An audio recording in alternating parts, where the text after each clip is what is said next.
Welcome to the Stogie Geek Show, episode 75. No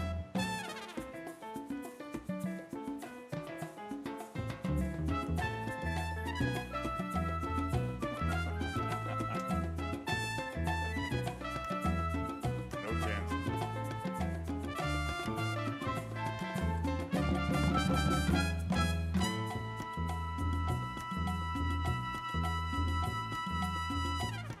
Hello, everyone, and welcome to this edition of the Stogie Geek Show. I'm your host, Paul Asadorian.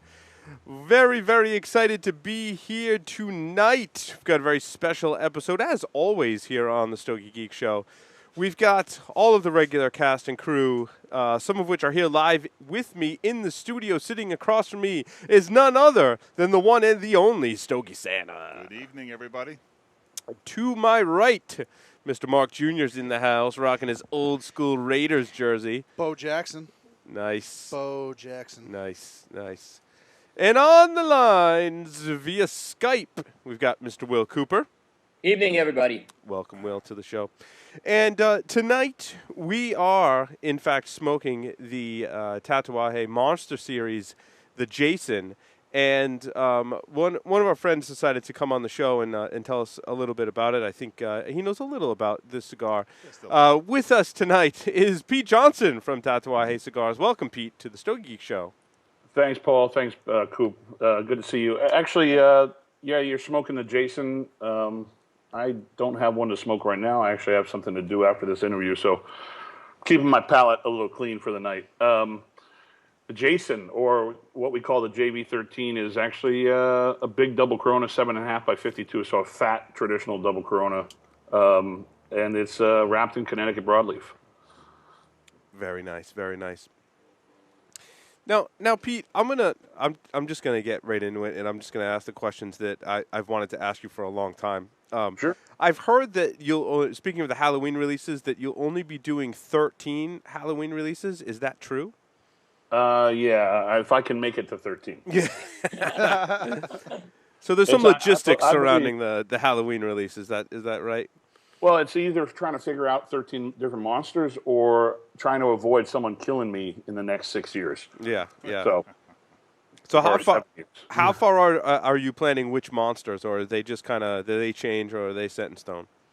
No, I always, like last year, I had a monster set in stone that I changed last minute. Actually, I changed what I call last minute. I usually make the change in January. So right now I'm going into next year thinking that it will be Jekyll and Hyde, but I need to determine it by January. So Okay. Is that just based on like your movie preference, or is that just like first thing comes to mind, or?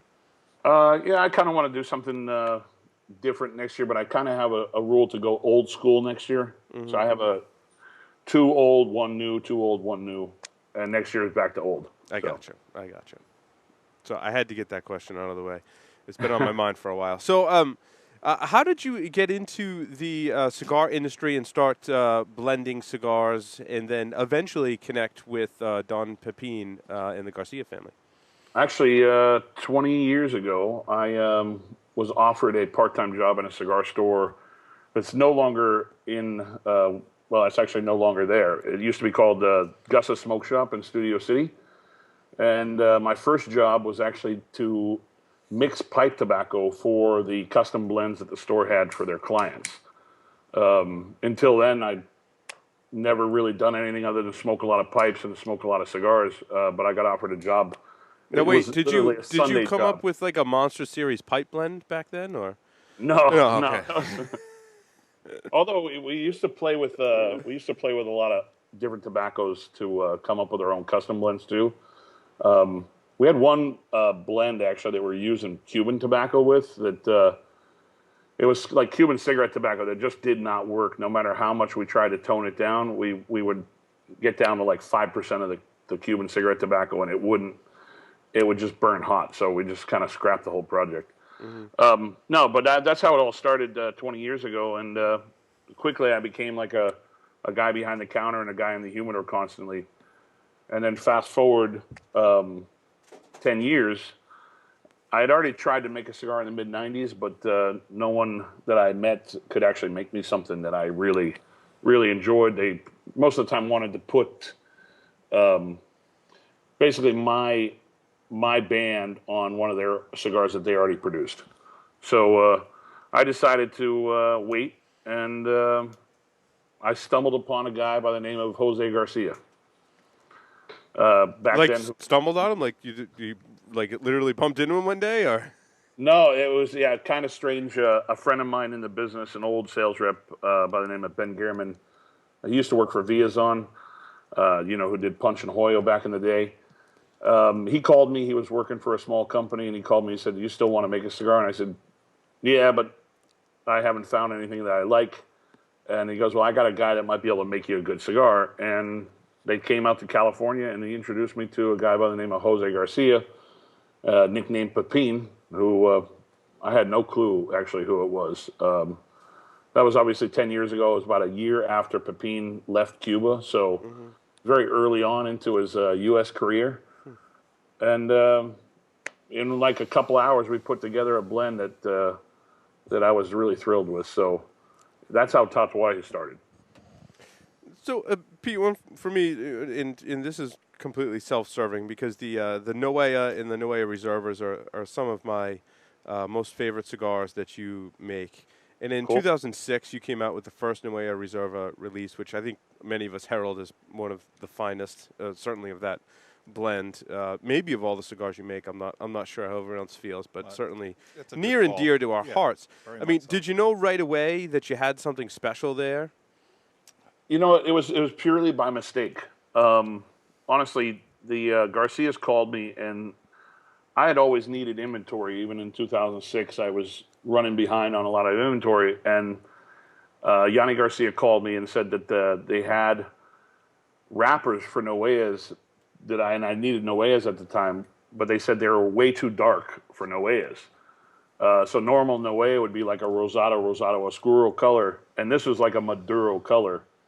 And I didn't want to take the risk of trying to put those out as the same cigar and then coming back and saying, "Oh well, that was just like a small batch that we had dark wrappers, but this is the same wrapper." So I had them label them all reservas because I needed to separate them out of just basically for color class. Because it was a special run of wrapper, a small batch of wrapper that we had that was really dark, but it was perfect for Noea. Did I know it was going to be such a big hit? I mean, literally, it's just literally a high priming of the original wrapper. So, yeah, I didn't know. I had no idea that people were going to take to it. But, since then, even the Noea Reservas and the Razor Reservas have caught on, and people seem to like them still. So. Yeah, so it was kind of leads into one of my other questions of how much of a challenge it's been keeping some of your limited releases consistent. For example, I think the Noea Reserva that was released this year is absolutely fantastic. So what do you do to keep consistency across your limited blends and across your other blends as well? Yeah, I mean, honestly, early on it was tough. I mean, we had access to certain types of tobacco, and not all the time were people letting Pepin and the Jaime grab those tobaccos for me. There was a lot of problems early on where if the Garcias needed tobacco, some people would give it, sell it to them, and some people wouldn't. And we had our limited people that we'd get tobacco from. Finally, we stumbled upon the Oliva Tobacco family, which is a great tobacco family out of Tampa, Florida, and they've been growing great wrappers in Ecuador. So we found a good soulmate in them, and they've been supplying us with a lot of tobacco over the years from the same farms. And Pepin and Jaime go in and choose all their tobaccos that they get from them themselves. So it's a selection process more than anything. And then now the best part and the most easy part to keep everything consistent is the Garcias now are planting about 900 acres of tobacco in Nicaragua. Wow.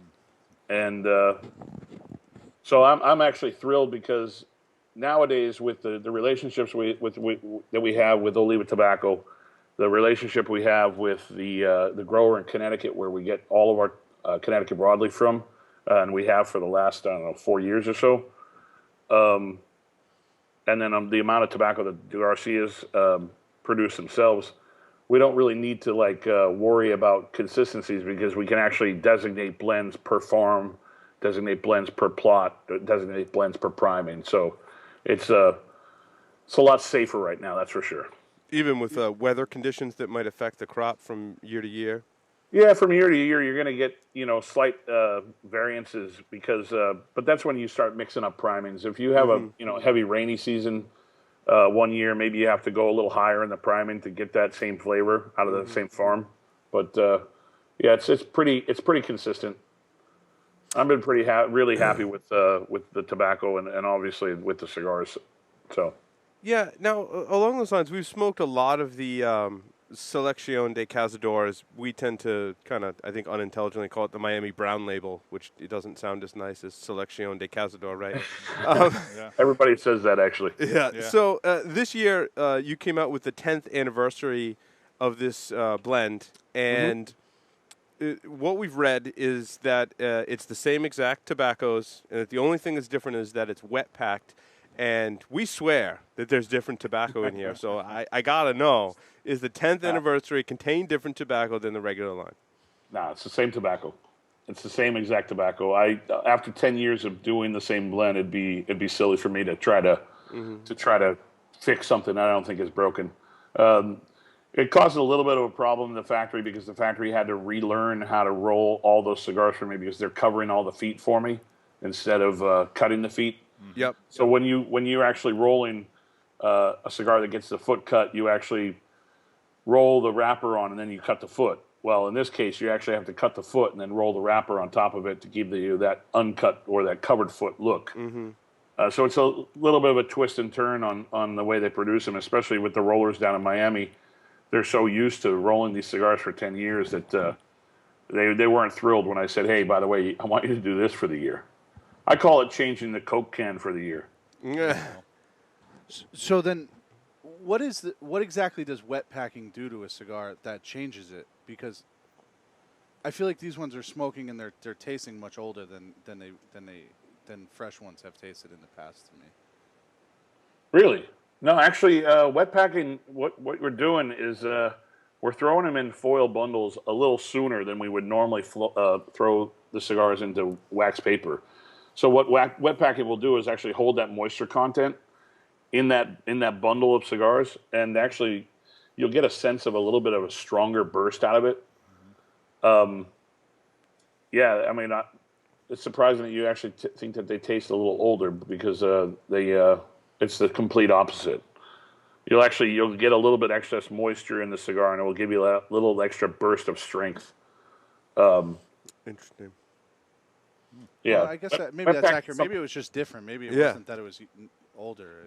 A lot of times people get confused by that covered foot. You're tasting that wrapper by itself first, so it trips up your whole palate when you even lead into the cigar after that because you're getting a second of taste that's completely different than the other ones that are completely cut off.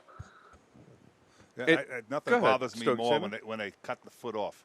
When they light it up, I said, it's just defeating the purpose of it because like you say, you light it and then give it about not even an inch, and it opens up beautifully. It's just a flavor bomb. Yeah. Really so is. Did you do that on purpose, Pete? Because I know I was talking to actually Edgar, right, the local rep here in New England, and Edgar was telling me that's why you get flavor right off the bat with that because the wrap relief is on the end. Is that exactly why you do it, or is it for looks, or a little of both, or? Honestly, you do get a little bit of flavor off that wrapper right off the get-go. But the reason why I did it back when I started the company 10 years ago, when I couldn't produce enough cigars for the Garcias to really be, relying on me fully, they were running a small factory in Miami, but I couldn't produce enough to really, in boxes, and our boxes in Miami were very expensive. They're still expensive to make. They would call me and say, we need another order because we need to keep the rollers rolling. So I would actually order cigars for myself. I would tell them, don't make boxes, just send me bundles and don't even cut the feet. Just send them uncut in wheels of 50. And instead of smoking my inventory with my bands, that everything cost me money back then, I would rather smoke naked cigars. And back then I was smoking a lot, obviously, and giving away a lot to people. So yeah, it was one of those things that I just wanted to go back to how I did it 10 years ago for myself. Nice. And the band changed for the year, and that's going to change back to the old band at the beginning of the year. You'll see some carryover from 2013 to 2014, obviously, because we don't automatically just shut off them packing cigars in Miami, because we have hundreds and hundreds of boxes down in Miami waiting for cigars. So as soon as they finish filling all those boxes, then you'll see all the new stuff coming out, which is basically the old look. And you're going to keep the same sizes? Because you added a new size in the 10th anniversary. Yeah, two. Well, yeah, I added two sizes, actually those two sizes will stay with the existing band that they have. Oh, interesting. So those will stay looking the same. Awesome. Yep. Awesome. Yeah, I'm probably in the minority. One of the we don't carry them at the shop anymore by the Larraqueza. I'm probably killing Larraqueza. I'm probably killing the pronunciation. No, yeah, you got it. Pete, what do you think of that cigar? Larraqueza is one of my hidden treasures. That cigar. Couldn't agree with that more. I smoked probably the inventory. Yeah, unbelievable. We're relaunching Larraqueza next year. Oh, great. I mean, we've been selling our existing inventory on it. The cabinets of 25 will stay in the line, but we're reducing all the box press ones to 10 count boxes. And on top of that, I'm adding a couple sizes. Great. Yeah, so Pete, one of my questions along those lines, well, there's obviously no question the Tatuaje brand is very strong. Do you think that releasing cigars under those other brand names has been risky and maybe not directly benefiting from the Tatuaje name? And why not just keep everything Tatuaje? Yeah, I mean, I kind of wanted to build a portfolio, and when you have access, I found access to some old Cuban brand names, and I wanted to kind of let them stand on their own legs. Nowadays, with the new packaging on Larraqueza and even El Triunfador, you'll see Tatuaje underneath the Larraqueza logo. Okay. So it will be branded on the box. And on the side of the band, you'll see Tatuaje also on some of the bands. But, I still want it to stand on its own. I want Larraqueza, Triunfador, Almos Mundos, Fausto, all those brands to kind of be out there as, yeah, they're made by me, but they're not a Tatuaje, because not every cigar is going to be a Tatuaje. That's why there's so many different blends in my line. So, yeah. Oh, I love that. Really. I mean, if you look the way Tatuaje is built, the Tatuaje brown label being the first, and then the red label is actually just literally a stripped down version of the brown label. The one thing we did with the red label is we took out one of the Ligeros and put an extra Viso in there. So it's still based on that same blend. But it's a completely different cigar. So it is still Tatuaje. It's an extension of it. But everything else, when you get into Larraqueza, Triunfador, Fausto, Almos Mundos, Avion, they're all completely different animals to Tatuaje, so they can't be really compared to them. Is there one cigar wrapper or tobacco that you'd love to work with to release a blend, or one that you're working with that you haven't yet released that maybe hasn't made the cut that you'd really like to see in a cigar someday? Honestly, I'm lucky that I'm working with what I believe is the best tobacco in the world, and that's Nicaraguan tobacco. Aside from the Nicaraguan stuff, I've used everything else that we have access to, and the only thing left really is getting a hold of like a pilon of really good, well-aged and fermented and well-processed Cuban tobacco. That's it.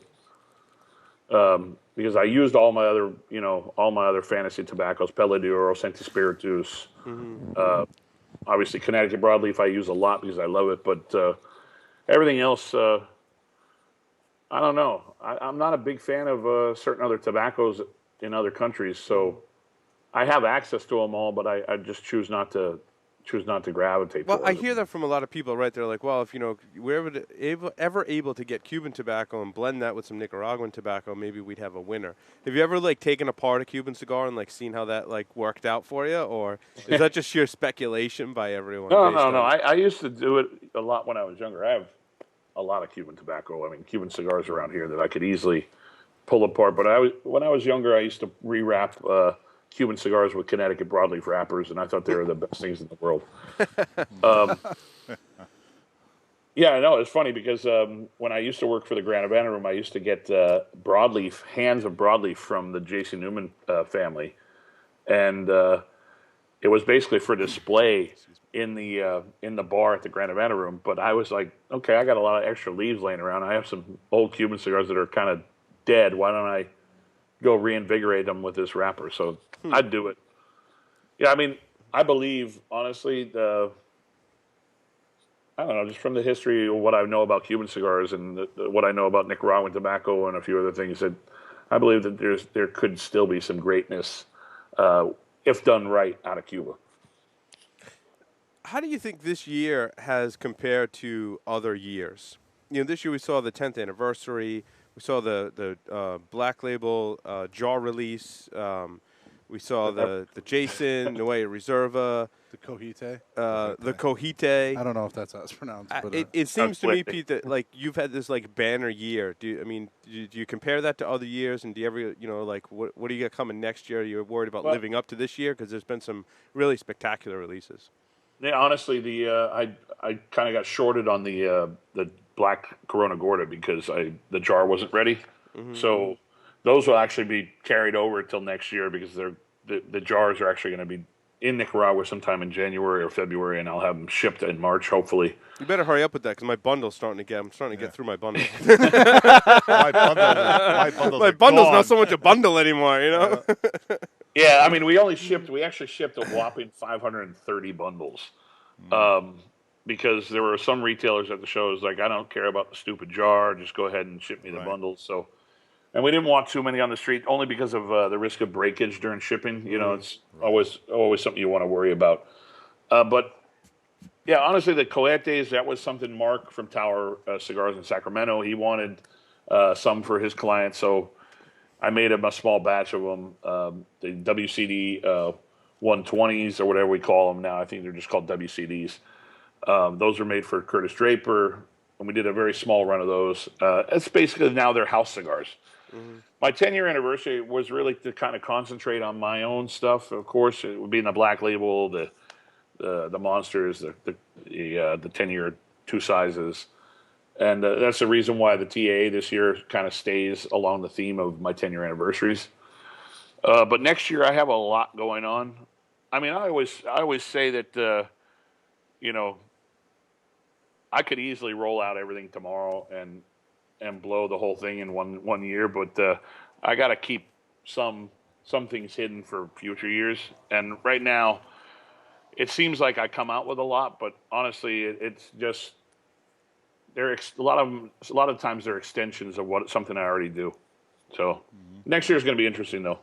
Now, do you have some of your cigars been stemmed from you rolling a cigar for yourself and kind of making that your own little personal blend, and then magically all of a sudden it becomes something that the rest of the world can smoke? Or well, the Black Label originally started as me wanting to do a private cigar for myself. Mm-hmm. After a trip with the Garcias in 2007, I fell in love with homemade cigars, something that looked just more, like I would have rolled it myself, or, someone who just was passionate about tobacco and wanted to smoke a cigar that they thought was great. And it didn't matter if anybody else thought it was great, but they thought it was great.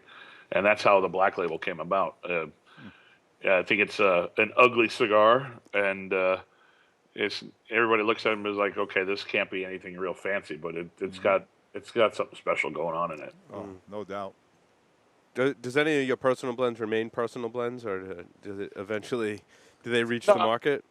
No, I mean, honestly, the Black Label, we do it in such small quantity with the amount of sizes that we put out, so it's still kind of close. I do have a cigar called the Havana Cazador, which is actually kind of a blend within the Cazador line by itself, and there's really no cigar that has the exact same blend. The closest one would be like the J21, but the size makes it something completely different. I don't even put that on my price list anymore. Mm-hmm. I keep it kind of close, and if retailers know about it, they can order it. But I just keep it off the price list for some reason. I don't know. It's got a special meaning to me, and just want to keep it to myself. But we make kind of between $250 and $300 a year. Mm-hmm. Not a lot. Interesting. So do you ever put a blend together and you let Don Pepin smoke it, and he kind of gives you that look, like, like, damn son, slow your roll. Like, what are you doing over there? Like, so what's it like to work with Don Pepin? You guys have had a long-standing relationship. Yeah, I mean, obviously, when we first started, it was a lot of us working together. You know, going down to Miami a lot. And then when Nicaragua opened up, we would sit in rooms and constantly go back and forth with different blends together. But as they got bigger and they got more clients, I found my way to the chief of production by myself. And I would say, okay, I need this, this, this, this, and this. And he would throw me together the cigar I told him to put together. And I'd go back and forth. But honestly, when I'm ready to give the rest of the world that cigar, I give it to Pepin first to see if he likes it. Yeah. Only because, I mean, as much as I think I have a decent palate and I love what I do with my own blends, I still want that guy to go, that's good. I feel comfortable about making it for you. Because if it's a cigar that him or Jaime smoke and they think it's horrible, they probably don't want their name behind it. So right. I'd rather get their seal of approval before I just say, hey, I don't care what you say. I'm going to put it on the market. Right. To go back to store releases, you've mentioned several direct-to-store releases. Is this part of your marketing strategy, or is it part of helping the local brick and mortars, or is it kind of a little of both? And I know you also help on the online retailer, New Havana Cigars, right? Yeah, yeah. Well, Dan's so, Dan's been a long time retailer of mine. I mean, at one time, actually, still to this day, he carries every facet I make. But at one time, Tatuai was the only brand he carried until he started picking up a few other things like Dion from Illusione and stuff like that. Mm-hmm. The reason why I do the direct, the one-off projects for the retailers, it's a little bit of both. One, I like the special batch stuff, the small batch stuff. But really, I want to make sure, I want to give something to a retailer that's been like taking care of me for a few years. Mm-hmm. Give him a cigar that he can, hype up and sell, and maybe even sell quickly. And that way, he has a nice little weekend of sales, and he remains happy with Tatuai. So it's not only is it a way to give him something special, but I'm hoping that he'll continue to keep on doing big numbers with me because I gave him something special. Mm-hmm. So it's a little bit of everything. Mm-hmm. Pete, one of my most favorite direct-to-store releases is the pork tenderloin. Oh, yeah? Yes. Yes, very much so. Seems to be everybody's favorite. Yeah. Is that going to make a reappearance at some point? Honestly, I did the project with this guy named Jose, and he was nicknamed Pork Chop. And I told him a long time ago, I said, I'll never release anything in the meat series, what we called like the meat locker or the butcher cut series without him. So I doubt you'll see the exact replica. You might see some one-off pieces here and there from me that don't actually mimic the size exactly, but might come close. Mm-hmm. Nice. Yeah, so the meat locker, that never made it to market, right? No, we never finished it. Mm. Yeah, we never finished it. It was going to include a filet mignon. We had the pork tenderloin, which was actually cut. It didn't make the cut for the meat locker, so that's why it was in the butcher's cut. And then the pork chop, which was the original one we started off with. There was going to be a few other ones. So, Pete, I've read and watched interviews with you before, and we know that you're into wine. So, is there thoughts about certifying blends similar to wines and doing something similar to what the wine industry does, above and beyond what you do today? I get in trouble every time I say this, but I would love if we had some form. I'm not talking about FDA. The FDA is extreme. What they're trying to do to our industry is sort of try to kill it. But it would be nice if we had some self-governing organization in our group. And I've talked to the CRA about this, maybe about how they can certify that I'm using certain tobaccos. I I like that. It just shows that we're proud about what we do, and we're not ashamed. We're not afraid to tell people what we're putting into something. And if we have a little bit of self-regulation, I think the FDA might kind of stop, trying to jump on us so much. Mm-hmm. You tried to mimic some of that with the La Verite, right? Yeah, La Verite. Mm-hmm. I tried. That's one of my most misunderstood projects. I don't know if people were ready for it. Honestly, it's a project I'm still passionate about. I still have a chance to continue it, but I needed to take a break. The first two years were a lot of work, and 2008 was kind of skeptical. 2009 ended up being great, but people didn't really catch on to it. I still have 2009s that I'm selling, so. There's a couple people in this room that are big fans. Yeah. Well, so I have Pete, my own personal stash for that. Yeah, this guy too. So Pete, for those who don't know, what was the goals behind that project, and how does that little project work? I just wanted to show the way you can, if you have tobacco that's clean and properly fermented and well aged, you can actually throw it into a cigar and put it, let it age out in the cigar instead of having to put it in a bale for 2-3 years before you use it. The key really is fermentation. And once you get done that fermentation, if you want a stronger cigar, you can actually put that tobacco in its basically its truest form, because now you're talking about straight from the pilon at its highest level of strength without mellowing it down in the bales, and let it age out in the cigar. And I'll tell you, the 09s were, they weren't strong. They were very complex and punchy in the beginning, but now they're silly. I mean, they're insane. They're fantastic. Yeah. Let's they're cut insane. to the point. Yeah.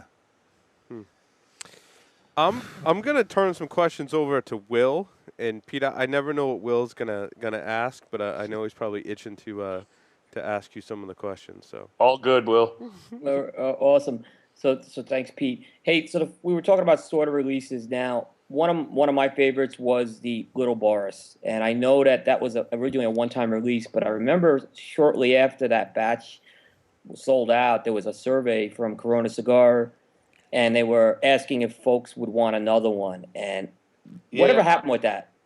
I have a rule that if I say I'm going to make this many, I just don't feel comfortable about all of a sudden making more. So when Jeff came to me, and Jeff's a great retailer of mine. When Jeff came to me, I politely asked Jeff, I said, listen, I need to put it out to the consumer, because the consumer, if they think we're just going to make 5,000 more sticks because we can and we can sell them, they might kind of feel, I don't know, they might feel slighted, especially the first guys that bought the first boxes of them. They might go, well, I thought this was only going to be 500 boxes. That's why I bought it. Because there's some guys that like to collect rare and limited items. So I said, put out a survey and we'll see how people respond. And it was kind of unanimous that everybody would like another batch, but I wanted the consumer to decide it, not us. For me, if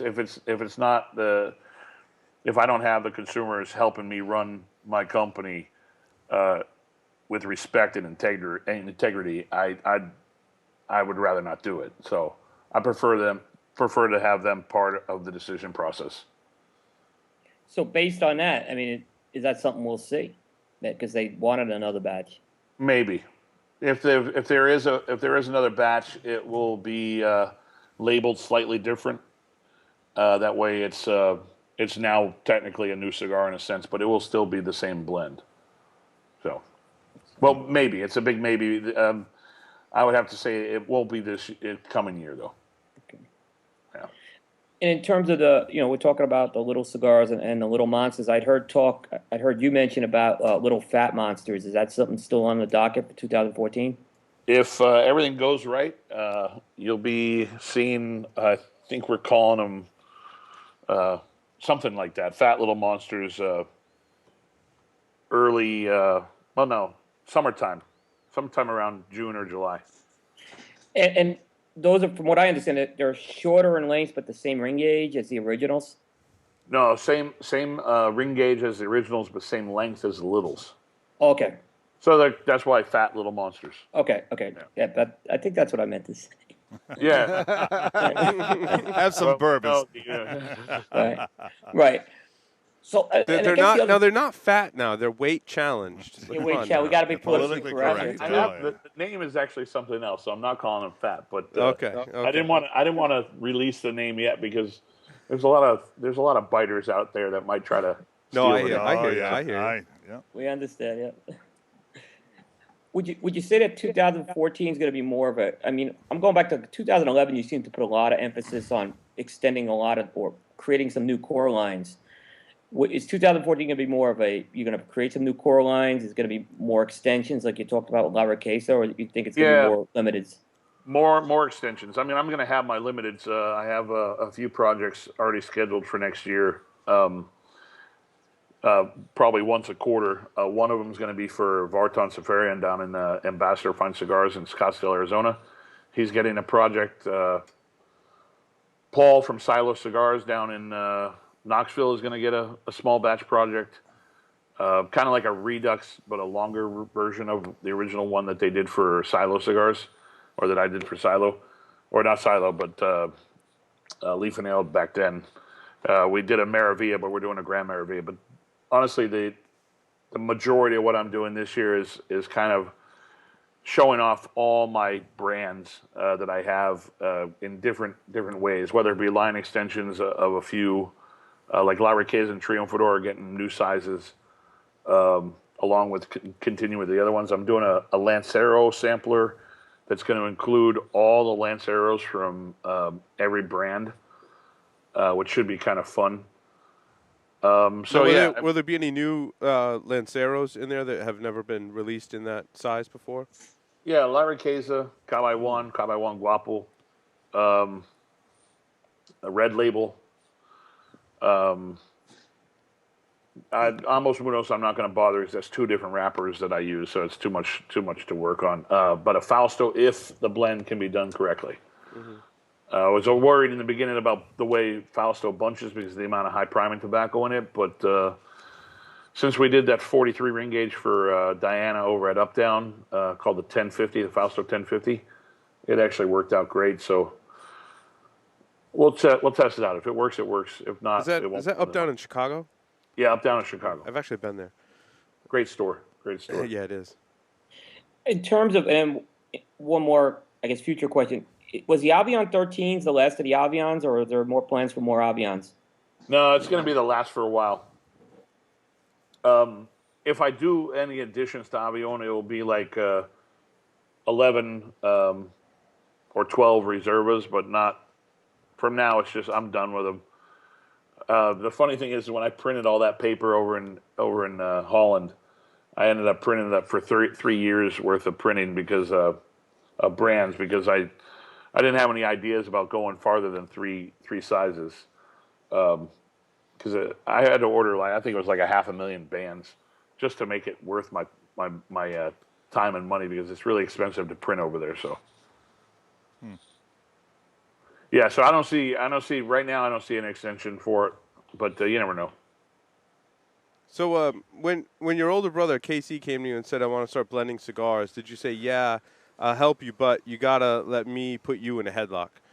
Well, actually, that never really happened.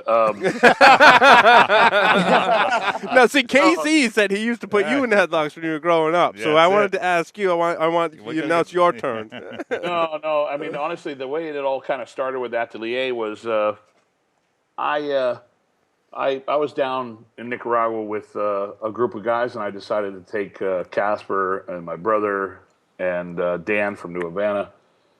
And I had already been making a cigar for Dan called Surrogates. It was something that Dan and I put together one drunken night. I was irritated about something, and he was irritated about something, and we created a brand over the computer, and I sent him samples of pictures of bands because I was working on Illustrator the whole time, making him mock-ups of the bands. And originally it was called Clones. But the next day he sent me a like an email that said surrogates and the meaning of surrogates. I'm like, oh, that's brilliant. So we ended up naming it Surrogates, and that was a private project for him. So I took these guys down to Nicaragua, and Pepin and Jaime asked me if I had any use for some less expensive cigars out of their other factory called Tacuba. And what we mean about less expensive cigars, we're using the same tobaccos we use in my father, but we're declassifying it over in my father, and we're sending it to Tacuba, and we're making bundle cigars, or lesser expensive cigars. And we call them premium bundles because they still taste like amazing cigars. They're just, the tobacco inside is not as pretty as what goes into a my father or a Tatuaje. So the whole thing was, I gave Dan a cigar, and I said, what do you think? He goes, oh, that's amazing. And I go, how about for $3.50 retail? And he's like, are you crazy? I said, no, that's what we can do with these. So it all started there, but it really kind of happened when Pepin showed me a wrapper, and that was the Santa Spiritus wrapper. And I said, what is it? He said, it's Santa Spiritus. It's the seed that I gave Oliva Tobacco to grow in Ecuador. And I looked at the wrapper, saw the color of it. I said, I know exactly what I want to do with that. So it started with an idea in my head, and it also started out with me saying, okay, Dan, let's include surrogates into this whole Atelier thing. And then obviously bringing my brother was a brilliant idea, because he's probably one of the best salesmen I've ever seen. Some people actually say he's the nicer Johnson. I don't know. And then, of course, we have Sean, who we call Casper Johnson, who's pretty much in charge of day-to-day operations for the company. It's a fun team, and to bounce ideas amongst three other guys instead of just what goes on in my head, it's a lot easier to handle sometimes. Mm-hmm. So no headlocks, just a kind of a crazy idea and a way to give my friends jobs. Nice. Yeah, it's funny how that works. And it sounds like it's working for you guys. Oh man, we're having a great time with it, and honestly, I think this year is going to be a good year for. I mean, even towards the end of the year, I think we're gonna see a very special year. So we're very happy with the future of the business. So, Will or anyone else got any more questions for Pete? No. I'll ask just one more off the record. Not off the record, but my friend John wants to know how the Tesla's running. I heard you picked up a car today. I did. I didn't need a car. I mean, I don't drive, man. I have a car that I'm actually told my brother I'm going to put him on my insurance and have him pick up my other car to drive around the country to put miles on it. But the Tesla was, I don't know, man. I wanted one 3 years ago when they first started making them, but I didn't want to put the deposit on it because they're like, oh, you won't get it until 2013. I'm like, why would I want to give you my money? I don't know who you are. So it was, it's a blast. It's kind of trippy. It's kind of creepy. You don't know it's running. I mean, the funnest part about it is when we were picking it up today, Tommy Chong was picking up his next to me. Like, hey, man, what do you do with this button, man? You push that? That's a really cool car. Congratulations. Everyone should have a fun car. I think that's great.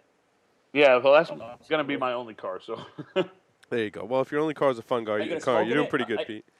You going to smoke in it? That car, I am not going to smoke in it. I don't believe that. I don't believe that. I think rare. Tommy Chong will smoke in his. That's a different type of smoking. No, actually, wow. I don't know. You never know. I can't say no to anything because I said I wasn't going to smoke in my other car, but I smoked in it. You'll be smoking in that car. Oh, boy. I dig it, but a fun car and extremely fast. Like, I'm actually trying to look for some people with fast cars to race them. Oh, yeah. That's awesome. Well, Pete. Yeah, but we had a good day. Excellent. Pete, thank you very much for coming on the Stogie Geek Show. It was wonderful talking with you. I hope our paths cross soon, and I look forward to all of your releases that are coming up. So. Yeah, I would like to do this again, hopefully when I have a little bit more time, but I appreciate you guys wrapping this quick for me, as Yes. I have No problem. I have stuff that and actually, Paul, I heard your kid was a little sick, under the weather. Yes. Everybody okay? Yeah, he's okay. His fever's coming down a little bit. Being Well, I that don't have kids, but I told Robert last night that my dog was having surgery tonight, but actually he ended up they for some reason they were able to fit him in last night, so he was actually he did this thing called CyberKnife, which is basically a heavy dose of radiation to cut a tumor out. So Oh, good luck. Good luck. yeah, no, he's good actually. He's probably the strongest dog I've ever met, and way stronger than I probably will ever be. So Oh, yeah, my wife wanted another kid, so I got a dog. yeah. Much easier. Oh, I'm glad everything worked out. So I think the opposite, to be honest with you. Pete, again, thank you very much for coming on the Stogie Geeks, and welcome Thanks, back Paul. anytime. Yep. and thanks, Will. Take care, guys. Take See you care. later. Take care. Take care. Bye. And with that, we'll take a short break, and we're going to come back and talk about our Stogies for the week. That's interesting.